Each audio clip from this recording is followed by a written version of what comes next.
Oh, hey everybody. Welcome to another episode of Dan's Models. It's John and Dan here, and it's time, since we finished building, or Dan finished building the Owl Mountain Flatcar, it's time to test it. So, we're at the South Bay Historical Railroad Society, which is at the Santa Clara Caltrain station, in a historical depot there, and here it is. Yep. So I put together a short train of mostly 1950s vintage equipment. The flat cars first, and then the stock car is one that we weathered on our weathering and detailing videos. And then there's another box car and a caboose. Now I realize the SD9 is actually detailed for the 1990s, but that was the only engine I had that was even remotely close, so I used it. You do what you gotta do to make things happen. Yeah. Nothing else I had was running at the time, so anyway, it looks okay anyway. I always like watching your trains come out of tunnels because the lighting effects light things up. Yeah, it looks pretty good. I like this engine. It's a pretty good runner.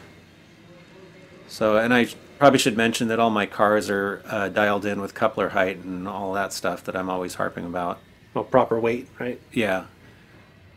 Well, I mean, the flat car is actually a little bit underweight because it doesn't have a load on it. But I forget what the exact weight was, but I don't think it was quite up to the spec. Nonetheless, though, it did actually do really well. And at one point during the run, because there were other people there, and when we first got there, I had the track to myself, but that didn't last very long. And I have all my engines speed matched to my slowest locomotive, so my trains aren't very fast compared to a lot of people.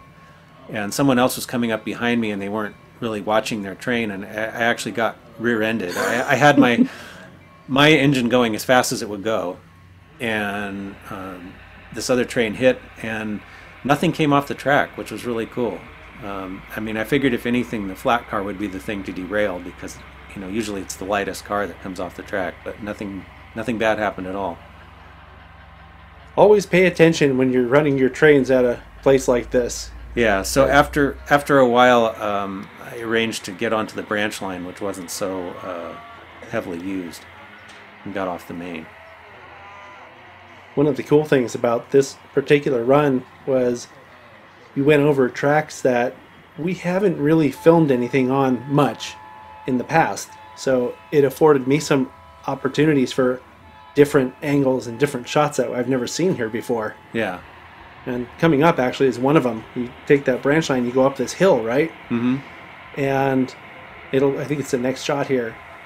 It was really cool because I've never taken this shot before. Yeah, it's always something new. I mean, it's a pretty big layout, so, you know, I think it'd take a while to film all the different possible angles. Yeah. This is the shot I'm talking about right here. Check this out. Dude, this is like editors. There it is. What do they call the special edition DVDs? Oh, with commentary? Yeah, with the producer's commentary and all that, and the director. Well, I mean, it's just as well anyway, because there were so many people there and it was loud, so, you know, the sound from the train isn't that great anyway. Yeah, you know, it's so true. You're not missing anything, people. Yeah. The other thing that's funny is that on these sessions, right, that happen every Saturday, they have music playing and people are yelling, and there are people that come in from the outside, you know, general public, people come in, and little kids, choo-choo, you know, all that stuff. So, the shot coming up here right after this one with the mission in it will look familiar to some people that have been watching the channel for a while, because it's the same shot that, well, you'll see. It was meant to simulate Donner Pass on one of our compilation videos of DCC run-bys. Slightly different angle, but the same shot, right? Yeah. You had your tunnel motors, right? Yeah. So just a single SD9 this time. Yeah, that train would never be on Donner Pass, I don't think. Well, work train might be. But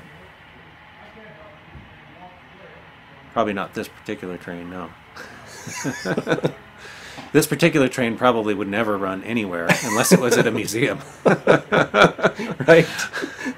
But that's okay. That's the beauty of models, right? You can do things that you don't see in the real world. Yeah. So it's coming to the end here, so. Yeah. I mean, the train that rear-ended me was actually a European train, so how likely is that? That would never happen. Yeah. Hey, if you like the content, please subscribe and check us out again on Saturday. We have something else really fun and exciting to watch.